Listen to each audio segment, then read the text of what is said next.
আমার হিন্দু সনাতন ধর্মত যদি কারো বাড়িত কোনো পূজা অর্চনা করা হয়, মানে দেব দেবীর যদি কোনো পূজা করা হয়, আমার হিন্দু সনাতন ধর্মর পরম্পরা মতে 2-3 বাড়ি খুঁজি মাগি আনিয়া দেব দেবীক পুজো করা হয়। আজকে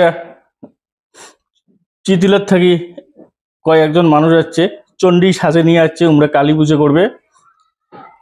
কালী পুজো করলে বা কালী পূজা, মনসা পূজা, মহাদেব পূজা, বিশ্বহরি, যে কোনো পূজা করলে কি করে 2-3 বাড়ি ভিক্ষে করা বা খুঁজি মাগি আনিয়া দেবদেবীক পূজা করা হয়।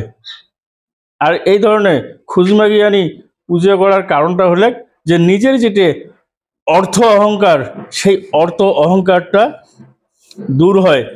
মনের যেটা আত্ম অহংকার ভাব, সেই আত্ম অহংকার ভাবটা চূর্ণ করার জন্য 2-3 বাড়িত খুঁজি মাগি আনিয়া দেবদেবীক পূজা করা আমার হিন্দু সনাতন ধর্মত একটা পরম্পরা বা রীতি।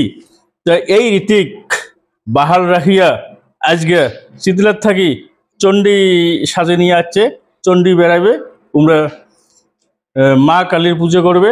মা কালী পুজো করার জন্য চণ্ডী সাজে নিয়ে আসছে।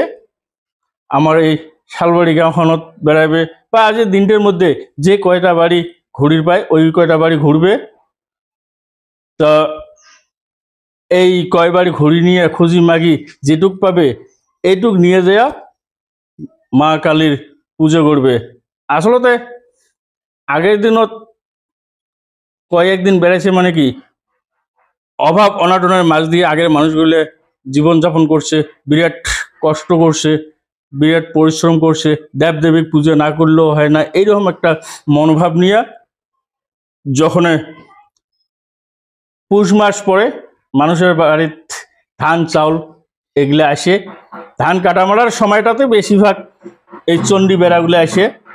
এই চণ্ডী বেড়া প্রথাটা আমার পরম্পরা বা বহুত দিনের থেকে চলি আছে পরম্পরাগতভাবে। এই ধরনের চণ্ডী সাজিয়া গাঁও বেড়ালে বা খুঁজি মাগি বেড়ালে মারে আরও কিছু আর্থিক সাহায্য হয়।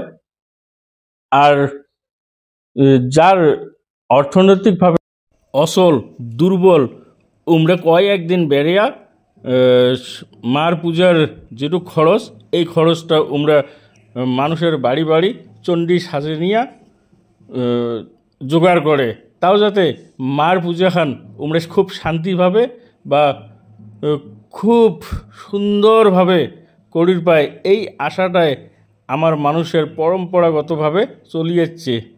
চলো হে আমরা চণ্ডী বেড়াবাড়ি যাই।